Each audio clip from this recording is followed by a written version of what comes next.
हाँ जी। तो कल हम लोग क्या देखे थे? कल हम लोग देखे थे एंटीरियर पिट्यूटरी के 4 हार्मोन अब तक हमारे समाप्त हो चुके थे। यस और नो? उस 4 में कौन कौन था? बताओ अभी से, कौन सा 4 हार्मोन पढ़ चुके हैं एंटीरियर पिट्यूटरी का? Sir growth hormone, hmm TSH hmm और ACTH हम्म और gonadotropin gonadotropin. Gonadotropin gonadotropin. Mic बंद गॉर्डन। करो। ज्योति, टीएसएच और एसीटीएच का फुल फॉर्म बताओ। TSH का thyroid secreting hormone. Thyroid secreting hormone है। Thyroid stimulating hormone. अगला अगला का एडेनोकॉर्टिकॉइड हार्मोन। क्या? एड्रीनोकॉर्टिकॉइड पहली बात तो एड्रीनो हार्मोन। नहीं, एडिनो। हाँ ठीक है, एड्रीनो। ठीक है, एड्रीनो। कॉर्टिकोस्ट्रोफिन हार्मोन। देख के बोल रहे हो क्या? नो एडेनो ना होगा। एक मिनट रुक जाइए। एडिनो एड्रीनो कोर्टिको होगा। एक मिनट रुक जाना। Adrenal gland. एड्रीनो होगा, आप अरे सही सुनो, करवाए थे। एडिनो लिखता है किताब में, अगर एड्रीनो भी बोलोगे तो कोई दिक्कत आई थिंक नहीं होगा। एडिनो, एनसीईआरटी में एडिनो लिखा हुआ होगा। एडिनो का मतलब होता है ग्लैंडुलर सेल। ठीक है, glandular cell of adrenal gland. बस अभी कौन से हार्मोन को सक्रिय करने के लिए? तो एड्रिनल कॉर्टेक्स के एड्रिनल ग्लैंड जो सेल होते हैं एड्रिनल कॉर्टेक्स में, उसको स्टिमुलेट करेगा। कौन सा हार्मोन सक्रिय करने के लिए? तो ग्लूकोकोर्टिकोइड्स का हार्मोन जो होगा सक्रिय करने के लिए कॉर्टिसोल। ठीक है बस। गोनेडोट्रोपिन में कौन कौन दो हार्मोन थे इरहान? Yes sir. गोनेडोट्रोपिन में कौन कौन दो हार्मोन थे? FSH और LH। एफएसएच एलएच का फुल फॉर्म भी बताओ।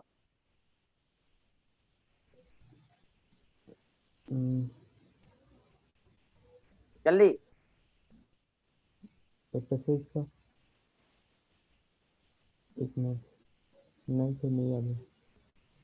तुम पढ़ते लिखते हो नहीं? क्लास देख के आए हो? Yes sir. नहीं देख के आए? हाँ हाँ सर, देख के आया था। तुम पढ़ते लिखते पहली बात तो हो नहीं, पहली बात तो ये।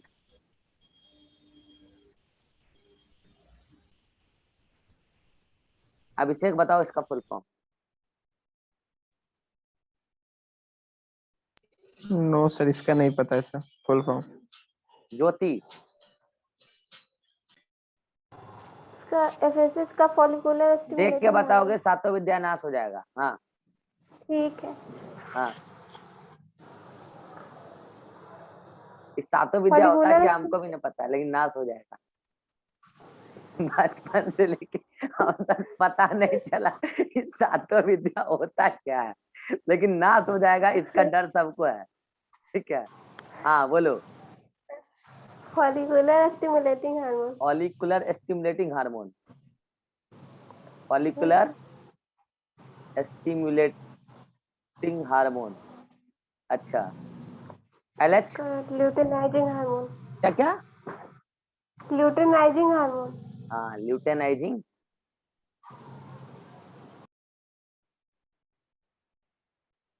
ठीक है, तो आप ये 4 हार्मोन डिटेल में पढ़ चुके हो, मैंने बहुत डिटेल में इसको समझा दिया। ठीक है, इसको तो मैंने अच्छे से रिप्रोडक्शन से कोरिलेट करके भी समझाया था, और मैंने कहा था कि ये रिप्रोडक्शन में बहुत काम आएगा ये वाला हार्मोन।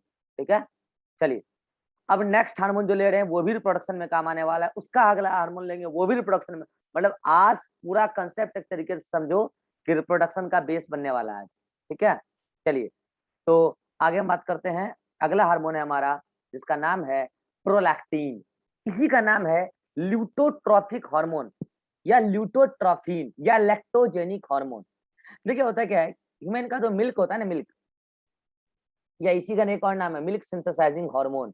लो लिख देता हूं मैं, मिल्क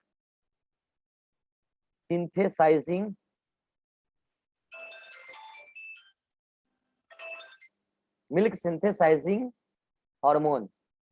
ठीक है, इसी का नाम। होता क्या है, ह्यूमन के मिल्क में जो शुगर होता है लैक्टोज शुगर वगैरह वो होता है, ठीक है। तो जो लैक्टोज शुगर है, अरे अभी लैग किया होगा, कॉल आ गया था इसलिए नहीं करेगा लैग। अब नहीं करेगा लैग, करेगा तो बोलना, बीच में कॉल आ गया था ना, काटे तुरंत, देखे नहीं। हाँ सर मिल्क एक बार रिपीट कर दीजिए। हाँ रिपीट कर रहा हूँ ना कि मिल्क जो ये जो प्रोलैक्टिन होता है, इसी का नाम है मिल्क सिंथेसाइजिंग हार्मोन। होता है क्या, मिल्क के जो मिल्क का जो पार्ट है उसमें जो शुगर होता है उसमें लैक्टोज शुगर होता है, ठीक है। लैक्टोज शुगर एक डाइसैकेराइड है, ये बात मैं पहले बता चुका हूँ। इसी वजह से जो मिल्क बनाने वाले हार्मोन है उसको लैक्टोजेनिक हार्मोन कहते हैं, ठीक है। इसी व्याप पे उसको ल्यूटोट्रॉफिक और ल्यूटोट्रॉफिन हार्मोन भी कहते हैं। ज्यादा डिटेल में नाम में घुसना नहीं है, ठीक है। मुझे बस इतना बताना है इस प्रोलैक्टिन का क्या काम है। देखो भाई, प्रोलैक्टिन तब काम करेगा जब 3 गो हार्मोन पहले अपना काम करेगा, 3 गो नहीं 2 गो। प्रोलैक्टिन तब काम करेगा जब 2 गो हार्मोन अपना काम कर देगा, और वो 2 हार्मोन है एस्ट्रोजन एंड प्रोजेस्टेरॉन। और मैं आपको एक बात बता रहा हूँ, याद करो इन 4 में से मैंने एक हार्मोन के बारे में क्या बताया था। आपके बॉडी का एकलौता ऐसा एंटरप्यूटरिक हार्मोन है जो जनरल बॉडी सेल पे डायरेक्ट एक्ट करता है, आंसर था ग्रोथ हार्मोन, ठीक है। और आज मैं क्या कह रहा हूँ, एंटीरियर पिट्यूटरी के 6 के 6 हार्मोन, 2 कौन से बच गए, और अभी एक बता रहा हूँ प्रोलैक्टिन, और इसके आगे कौन है, एमएसएच, ठीक है। आज मैं एक बात बता रहा हूँ आपको कि एंटीरियर पिट्यूटरी के सारे हार्मोन मेल फीमेल दोनों में रिलीज होता है, एंटीरियर क्या पोस्टीरियर के भी। बस एक हार्मोन है जो केवल फीमेल में रिलीज होता है, and that hormone is prolactin, release only in female. आप बोलोगे मेल में क्यों नहीं रिलीज होता है, ओनली इन फीमेल। मेल में अगर रिलीज होगा भी थोड़ा बहुत मात्रा में, उसका रिसेप्टर नहीं है, और अगर रिसेप्टर नहीं है तो वो हार्मोन कभी रिलीज ही नहीं होगा, क्योंकि उसके यूजेस नहीं हो रहे, उसको पॉजिटिव फीडबैक नहीं मिल रहा कि और निकालो वो हार्मोन। मेल में ना के बराबर ना ही मानो प्रोडक्टिव नहीं ही रिलीज होता, ओनली इन फीमेल। लेकिन बाकी सारे हार्मोन मेल फीमेल दोनों में, क्योंकि पिट्यूटरी ग्लैंड तो मेल फीमेल दोनों में होता है ना, एंटीरियर की पोस्टीरियर पिट्यूटरी, सारे के सारे मेल फीमेल दोनों में। बस प्रोडक्टिन ओनली इन फीमेल। आप चाहो तो प्रोडक्टिन में ये बात लिख लेना, रिलीजेस ओनली इन फीमेल, बाकी सबके सब मेल फीमेल दोनों में होता है। जनरल बात बता दिया मैंने, ठीक है। आप चाहो तो अपने नोट्स में बात ऐड कर लेना, ले लो स्क्रीनशॉट, ठीक है। चलिए आज आपको हम बताने वाले हैं कि ये प्रोलैक्टिन तब काम कर पाएगा, ये प्रोलैक्टिन तब काम कर पाएगा जब रिलीज होगा एस्ट्रोजन, और जब रिलीज होगा प्रोजेस्टेरॉन, जब रिलीज होगा प्रोजेस्टेरॉन। अच्छा रुक जाओ, इस पे मैं जाऊं, मुझे पता है आप में से कोई बच्चा जरूर बाद में डाउट पूछेगा, एटलीस्ट वो बच्चा जो मेरे से रिप्रोडक्शन पढ़ लिया है, वो बोलेगा सर प्रोलैक्टिन आखिर केवल फीमेल में रिलीज होगा, मेल में क्यों नहीं रिलीज होगा, ठीक है, मेल में क्यों नहीं होगा। सुन लो रीजन, नहीं तो रिप्रोडक्शन में भी सवाल आएगा दिमाग में। देखो प्रोलैक्टिन तब रिलीज होता है जब एक हार्मोन आता है जिसका नाम है एचपीएल। क्या नाम है, एचपीएल, ह्यूमन प्लासेंटल लैक्टोजन। क्या नाम है, ह्यूमन प्लासेंटल लैक्टोजन। अब जो यहाँ पे भी नाम आ रहा है लैक्टोजन, एक तो था लैक्टोजेनिक हार्मोन, वो है प्रोलैक्टिन। यहाँ मैं क्या बोल रहा हूँ, एचपीएल, ह्यूमन प्लासेंटल लैक्टोजन। ये हार्मोन ह्यूमन के प्लासेंटा से निकलता है, और प्लेसेंटा बनता है ड्यूरिंग प्रेगनेंसी, और प्लासेंटा केवल फीमेल में बनता है, मेल में नहीं बनता है। इसलिए ये गलती कभी मत करना, मैंने क्या बोला, ना के बराबर मानो, बनता ही नहीं है प्रोलैक्टिन मेल में। कारण क्या है, क्योंकि एचपीएल प्लासेंटा में बनता है, प्लासेंटा से बनता है। एचपीएल आता है तो एंटीरियर पिट्यूटरी को सिग्नल देता है, और एंटीरियर पिट्यूटरी तब जाके रिलीज करता है प्रोलैक्टिन, तब जाके बनता है मिल्क। तो एचपीएल बनेगा नहीं मेल में, इसलिए प्रोलैक्टिन आएगा नहीं मेल में।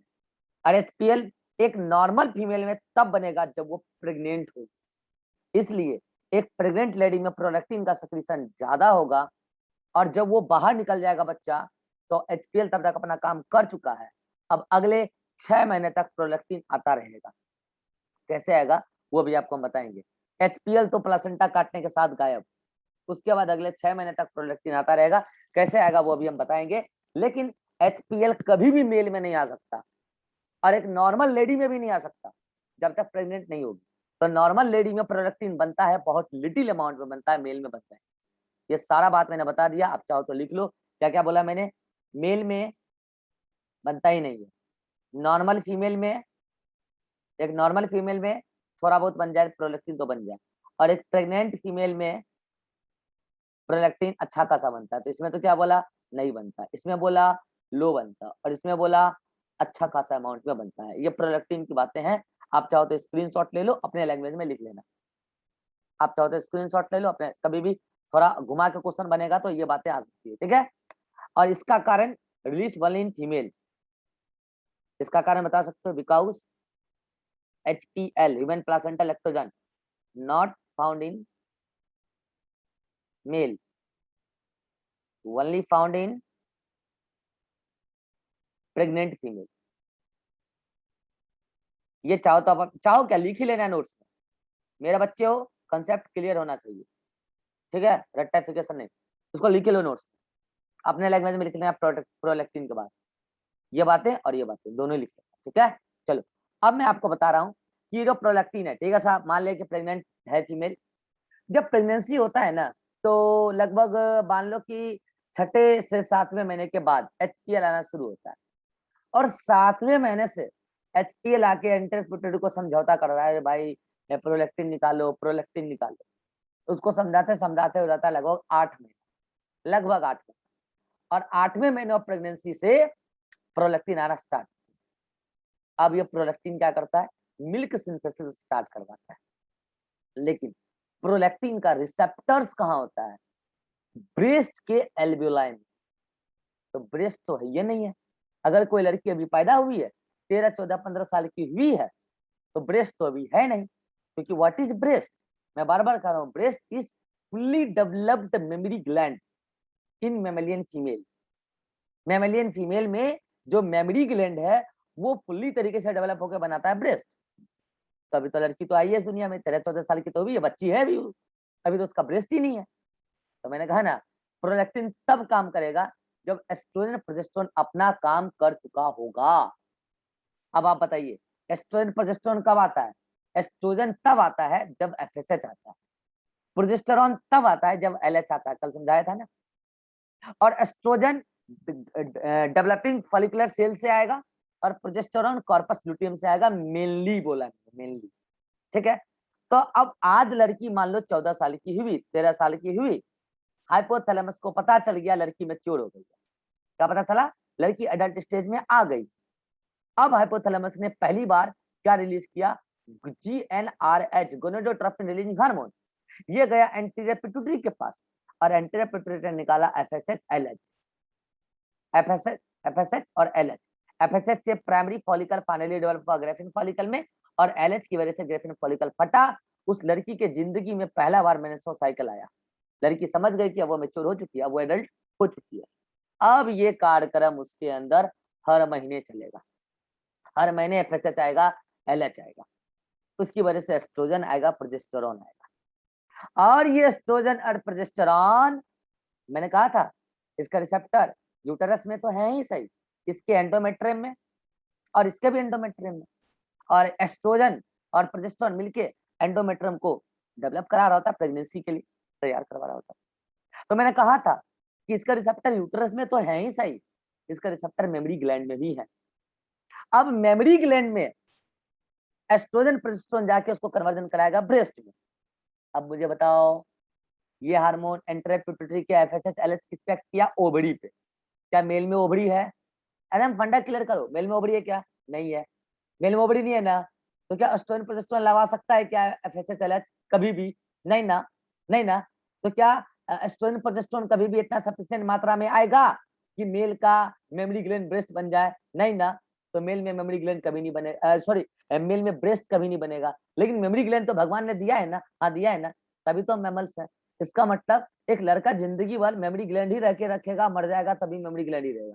लेकिन एक लड़की आई थी लेके मेमोरी ग्लैंड 13, 14 साल की जब हुई तो उसकी जिंदगी में पहली बार GnRH आया हाइपोथैलेमस से, एंटीरियर पिट्यूटरी को समझाया FSH LH रिलीज करो, वो गया ओवरी में और ओवरी से रिलीज करवा दिया एस्ट्रोजन प्रोजेस्टेरोन, और वो ओवरी यूट्रस को गया तैयार करने के लिए प्रेगनेंसी के लिए, और मेमोरी ग्लैंड को बोलने गया कि अरे अरे तुम तो ब्रेस्ट में कन्वर्ट हुआ, मिल्क भी तो बनाना, बच्चा आएगा तो उसको दूध कौन पिलाएगा, इनिशियल डे में तो मदर का ही मिल्क चाहिए।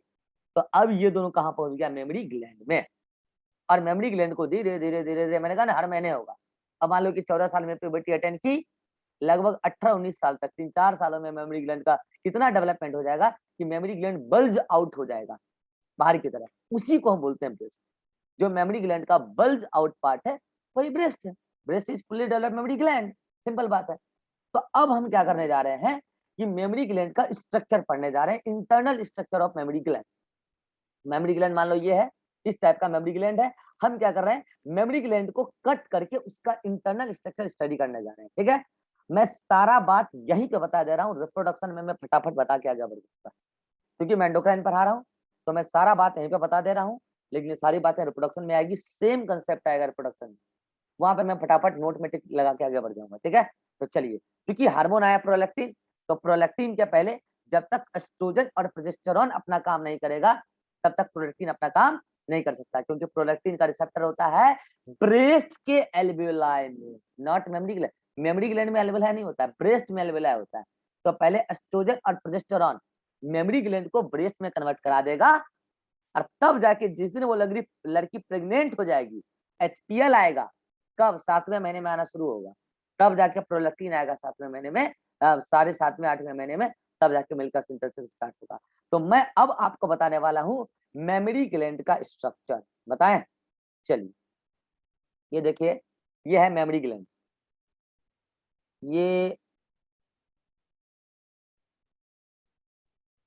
ठीक है। मेमोरी ग्लैंड अब कन्वर्ट हो गया किसमें, ब्रेस्ट। इसका लेवलिंग भी एग्जाम में पूछा जाता है भाई, बोर्ड में भी, ठीक है, बोर्ड में भी पूछा जाता है, और इसका लेवलिंग नीट में भी पूछा जाता है, ठीक है। चलिए, मैं क्या कह रहा हूं ध्यान से सुनना। ये वाला पार्ट, ये वाला पार्ट कहला रहा है निप्पल। क्या है निप्पल वो भी समझाएंगे अभी। ये वाला पार्ट कहला रहा है निप्पल, ठीक है। निप्पल पे लगभग लगभग लगभग बोल रहा हूं मैं, लगभग लगभग 15 से 20 ओपनिंग होता है, छेद होता है, ठीक है। तो मैं 15 तो यहाँ बना नहीं पाऊंगा, डायग्राम थोड़ा घोचरू हो जाएगा, इसलिए मैं 2-3 बना दे रहा हूँ, चलेगा, ठीक है। लगभग लगभग 15-20 मैंने बोला, 15-20 के आसपास होता है, ठीक है। वो बेसिकली क्या है, एक ट्यूब का ओपनिंग है। लो ये ट्यूब है, देख रहे हो, एक ट्यूब है, देख रहे हो, एक ट्यूब, उसका ट्यूब का ओपनिंग दिख गया। एक और ट्यूब है बगल में, देखो, है ना, एक ट्यूब है, एक और ट्यूब बना दे रहा हूं मैं, फिर देखो, ऐसे कई सारे ट्यूब जाके खुलते हैं वहां पे, ठीक है। अब समझना ध्यान से, ये सारे के सारे ट्यूब जो निप्पल पे आके खुल रहे हैं, हर ट्यूब का नाम है, और इस ट्यूब का नाम है लेक्टिफेरस डक्ट। क्या नाम है, लेक्टिफेरस डक्ट। और ये किसकी ओपनिंग है, लेक्टिफेरस डक्ट की ओपनिंग है, ठीक है। लेक्टिफेरस डक्ट थोड़ा अंदर आके, यहाँ पे तो क्या है, केवल केवल निप्पल में केवल केवल क्या है, opening of lactiferous duct. Nipple के जस्ट अंदर आओगे तो यहाँ वाला पार्ट स्वेलअप है, क्यों, क्योंकि यहाँ पे है एम्प्यूला। स्वेलअप पार्ट को बोलते हैं बायोलॉजी में एम्प्यूला। ये उसका एम्प्यूला हो गया, ये उसके नीचे वाले का एम्प्यूला हो गया लेक्टिफेरस डक्ट का, ठीक है, और ये उसके नीचे वाले का एम्प्यूला हो गया। तो ये स्वेलअप पार्ट तो क्या कहला रहा है, एम्प्यूला। इसमें मिल्क स्टोर रहता है थोड़े समय के लिए, एम्प्यूला, ठीक है। अब ये एम्प्यूला खुद पीछे एक डक्ट से आया था इधर, ये एम्प्यूला खुद पीछे एक डक्ट से आया था इधर, ठीक है। तो ध्यान दीजिएगा, ये डक्ट क्या था, ये देखिए, ये देखिए डक्ट काला वाला, ठीक है। ऐसे इसका भी है, सभी का है, ठीक है, ऐसे इसका भी है इधर, ठीक है। अब बेसिकली हो क्या रहा था कि ये ट्यूब आगे चल के, ये वाला काला वाला जो है, आगे चल के स्वेल करके फिर ये आगे जाके टर्मिनेट किया। तो ये पूरा लेक्टिफेरस डक्ट ही था, उसके बीच में एक जगह खुला हुआ पार्ट क्या कहलाया, एम्प्यूला, ठीक है। अब समझिएगा ध्यान से, ये जो आपको काला वाला पार्ट दिख रहा है, इसका नाम हमने रखा मेमोरी डक्ट। क्या नाम है ये इसका, MAMM, मेमोरी डक्ट, ठीक है। और अब क्या होता है, इस मेमोरी डक्ट में कई सारे छोटे छोटे से डक्ट खुले हैं, ऐसे देखिएगा ध्यान से, देख रहा, फिर बीच में काला वाला आ जाएगा, ऐसे ऐसे करके, इधर से भी खुले हैं कुछ, ठीक है। ऐसे मान लो इधर इसमें, ऐसे इधर इसमें, है इधर, अभी जोड़ देंगे काले वाले से, ठीक है ऐसे। अब बीच वाले का नहीं बना रहा हूँ, डायग्राम हो जाएगा गुजरू, ठीक है। तो इसको मैंने जोड़ दिया, ठीक है, ये काला वाला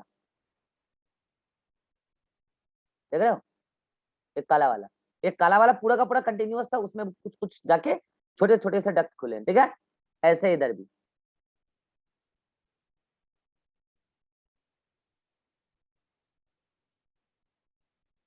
ठीक है। तो काला वाला तो क्या होगा, मेमोरी डक्ट। अब ये वाला जो है कौन सा, ये वाला, इसका नाम है मेमोरी ट्यूब्यूल। इसका क्या नाम है, मेमोरी ट्यूब्यूल। ये ट्यूब्यूल और ये काला वाला डक्ट, ठीक है। और ये हर मेमोरी ट्यूब्यूल, लास्ट में भी एक मेमोरी ट्यूब्यूल है, टर्मिनेट लास्ट वाले पोर्शन में भी, ठीक है। हर मेमोरी ट्यूब्यूल एक बैलून लाइक स्ट्रक्चर में जाके ऐसे ओपन, ऐसे, ठीक है, बैलून जैसा। और आप जाते हो बायोलॉजी में बैलून लाइक स्ट्रक्चर को क्या बोलते हैं हम लोग, एल्वियोलाई। क्या बोलते हैं, एल्वियोलाई। एकदम sac like structure, balloon like structure, like this, ऐसे करके, ठीक है। तो ये तो क्या हो गया, एल्वियोलाई हो गया, ठीक है। एल्वियोलाई का नंबर यहाँ पे फिक्स नहीं है, एल्वियोलाई हो गया। और इस पूरी स्ट्रक्चर को एक इस मसल कवर्ड की होती है एक तरीके से, ऐसे, इस तरीके से पूरी कवरिंग होती है, उसको ऐसे बोलिए, इस तरीके से पूरी तरीके से कवरिंग होती है। ऐसे इधर भी होती है, बीच वाला मैंने नहीं बनाया, ठीक है। और इस पूरे पार्ट को, जिसके अंदर बहुत सारे एल्वियोलाई और मेमोरी ट्यूब्यूल है और सिंगल मेमोरी डक्ट है, इस पूरे पार्ट को हम बोलते हैं मेमोरी लोब्यूल। क्या बोलते हैं इसको, memory lobule, memory lobule, LOBULE, memory lobule, ठीक है। अब समझिएगा जो मैं कहने जा रहा हूं, ऐसे ऐसे एक ब्रेस्ट में 15 से 20 मेमोरी लोब्यूल होता है, ठीक है। उसके अंदर एल्वियोलाई का नंबर फिक्स नहीं है, ठीक है। एल्वियोलाई बहुत सारे होते हैं, हर एल्वियोलाई से एक मेमोरी ट्यूब्यूल निकला है, इसलिए उसका भी नंबर फिक्स नहीं है, ठीक है। और हर मेमोरी लोब्यूल से एक काला वाला क्या कंटिन्यू हो रहा है, मेमोरी डक्ट। तो मेमोरी डक्ट का भी नंबर कितना हो जाएगा, 15 से 20, किसी में 15, 17, 18 से, ठीक है। और वही आगे चल के एम्पुला बना रहा है, तो एम्पुला का भी नंबर कितना हो जाएगा, 15 से 20।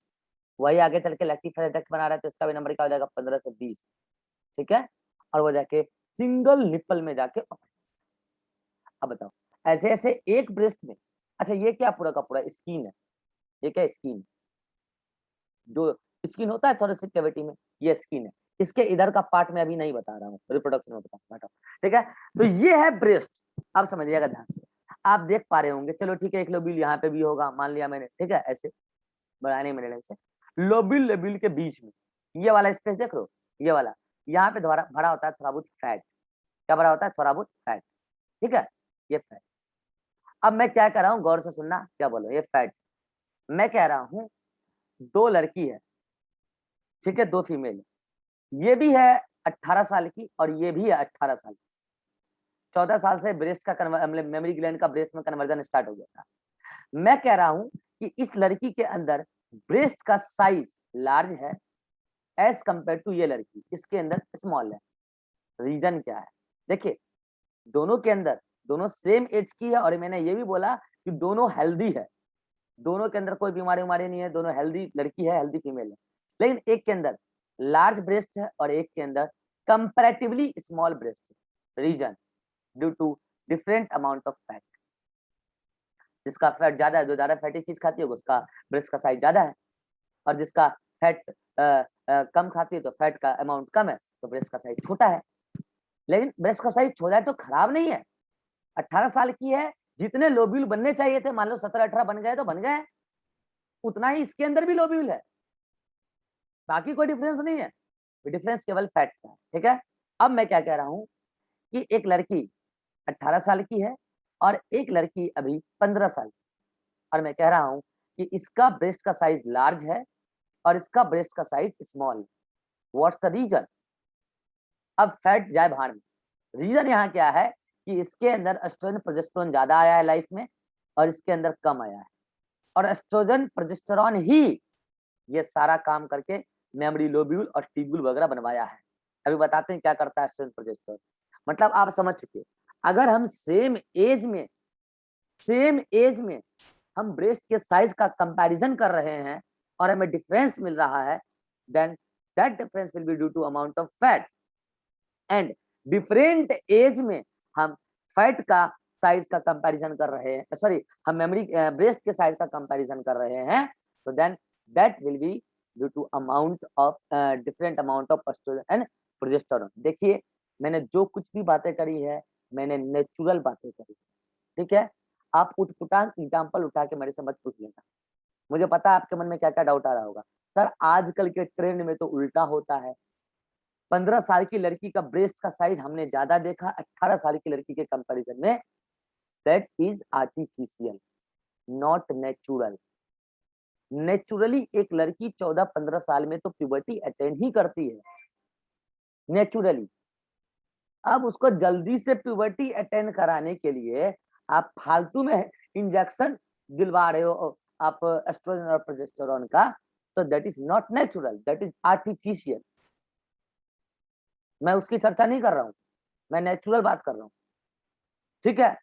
और आप एक चीज गौर करना, मैं ज्यादा डीप में नहीं घुसूंगा, आप शहर के फीमेल को देखना, वहां बच्ची जल्दी प्यूबर्टी अटेंड करती है, आप गौर करने का, एज कंपेयर टू गांव की बच्ची।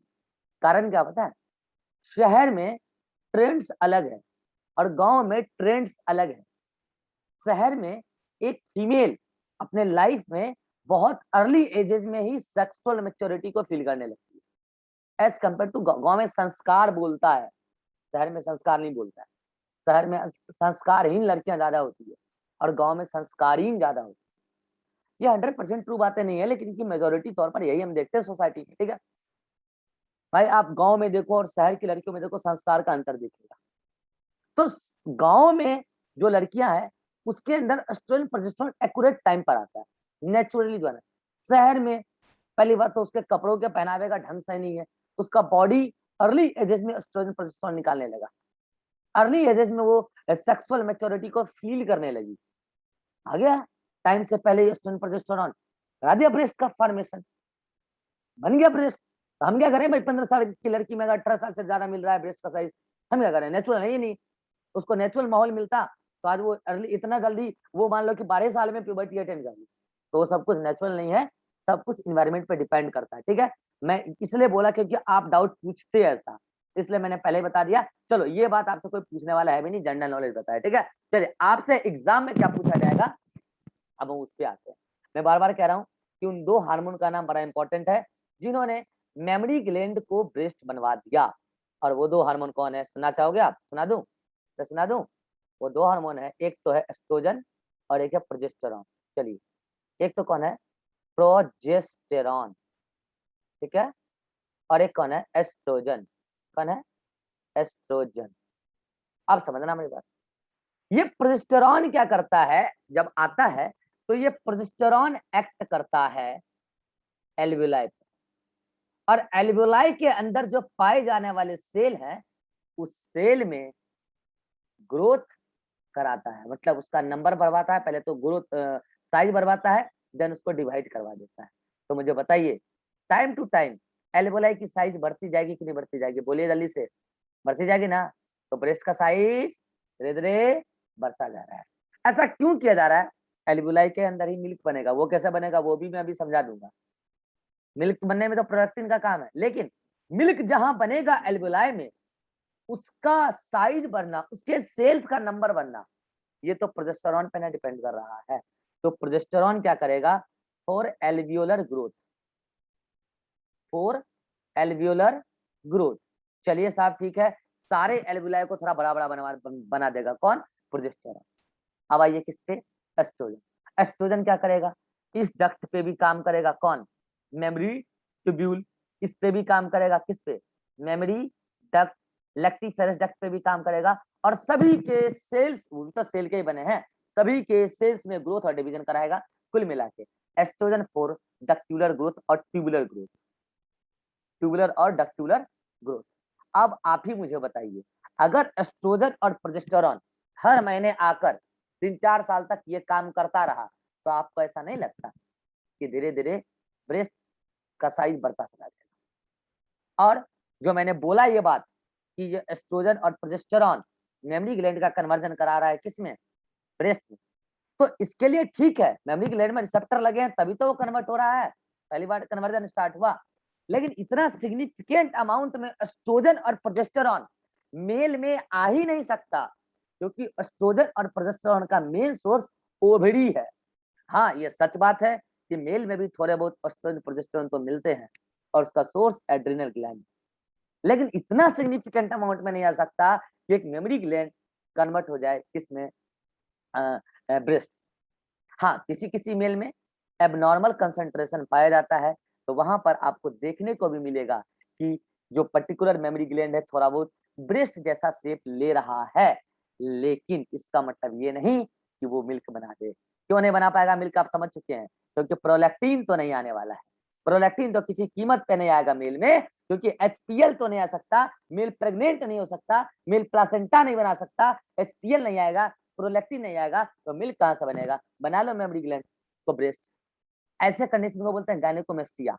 मेल में गायनेकोमेस्टिया हो गया due to abnormal amount of oestrogen and progesterone, आ गया थोड़ा बहुत ज्यादा नॉर्मल से, तो बन गया थोड़ा बहुत गायनेकोमेस्टिया कंडीशन आ गया। लेकिन ऐसा नहीं कि मिल्क रिलीज करा देगा, नहीं करा पाएगा।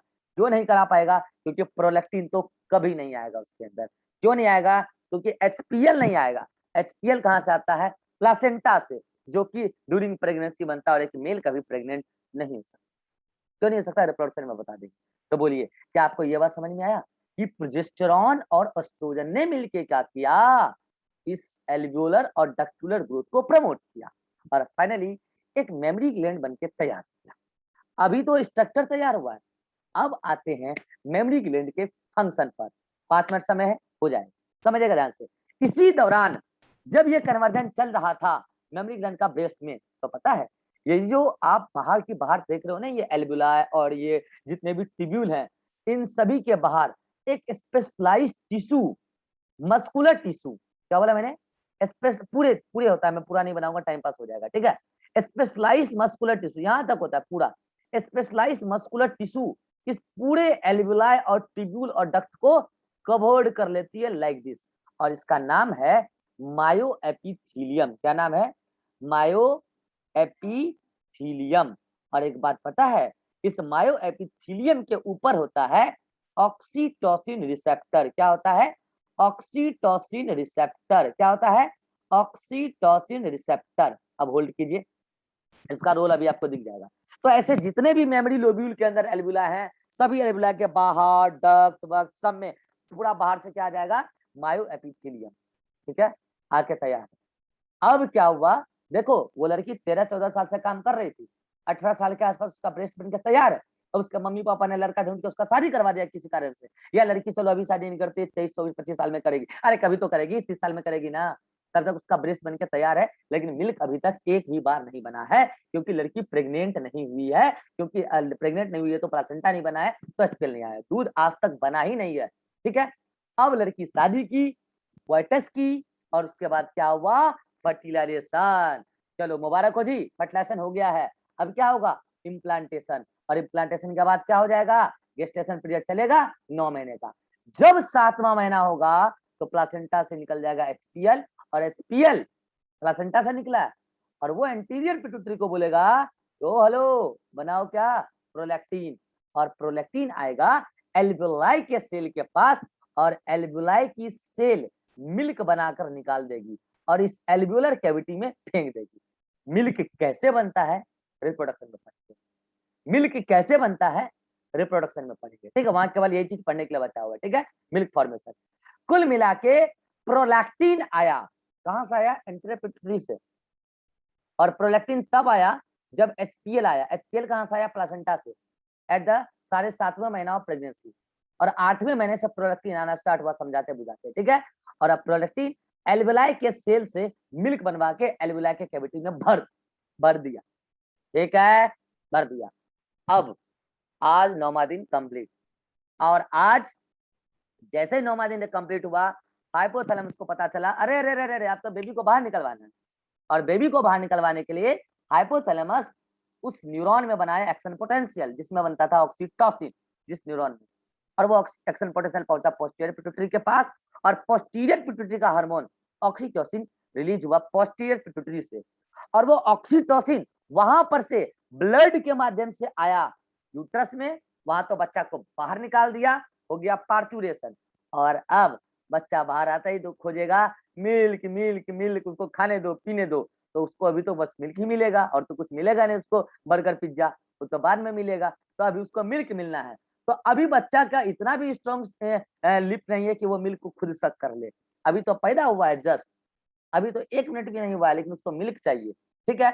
तो उस समय क्या कराते हैं, जैसे ऑक्सीटोसिन आया था यूट्रस को कॉन्ट्रैक्ट करा के बच्चा डिलीवर कराने के लिए, तो उसी में से कुछ ऑक्सीटोसिन ब्लड के माध्यम से पहुंच गया था मेमरी ग्लैंड के मायोएपिथेलियम पर, और मायोएपिथेलियम को दबाया और मिल्क निकल गया बाहर। बच्चे को बस बोलो तुम तो बस निपल के पास अपना मुंह लगा दो और तुमको मिल्क मिल जाएगा, और थोड़े ही दिनों में तुम इतना मैच्योर हो जाओगे कि निप्पल को बार बार सक करोगे और मिल्क निकलेगा। निप्पल के बार बार सक करने से मिल्क कैसे निकलता है वो मैं अभी आपको समझा दूंगा अगले मीटिंग में। इस मीटिंग का केवल 1 मिनट बचा है, ठीक है, 1 मिनट बचा, बता देता हूँ। सुनो, होता क्या है, निप्पल पे यहाँ लगे होते हैं रिसेप्टर, टच रिसेप्टर होते हैं, ठीक है। जैसे बच्चा का लिप उस निप्पल को टच करेगा, स्टार्टिंग में तो उसको फोकट का मिल्क मिल गया बिना मेहनत किए, फोकट का। अब जैसे ही वो निप्पल को टच करेगा, लिप लगाएगा, वो टच रिसेप्टर एक्साइट मतलब कि स्टिमुलेट हो जाएगा, और टच रिसेप्टर से न्यूरॉन गया है हाइपोथैलेमस को, हाइपोथैलेमस को बोलेगा कि अरे निप्पल को टच किया गया है, हाइपोथैलेमस रिलीज करेगा ऑक्सीटोसिन इन रेस्पॉन्स, और वो ऑक्सीटोसिन पोस्टेरियर पिट्यूटरी से निकलते हुए आ जाएगा इस मायोएपिथेलियम में। अब बच्चा जितना ज्यादा टच करेगा उतना ज्यादा मिल्क बाहर निकलेगा, मिल्क बन तो रहा ही है, प्रोलैक्टिन तो आ ही रहा है। अब ये प्रोलैक्टिन 6 महीने तक आता रहेगा, 6 महीने के बाद क्यों आना बंद हो जाएगा, चर्चा करेंगे रिप्रोडक्शन में। अभी ये पूरा कहानी खत्म नहीं हुआ, अगले मीटिंग में थोड़ा सा और कहानी लेते हैं। आप जल्दी से स्क्रीनशॉट लीजिए और मिलते हैं अगले मीटिंग में, आपका डाउट भी अगले मीटिंग में ले लेंगे, जल्दी से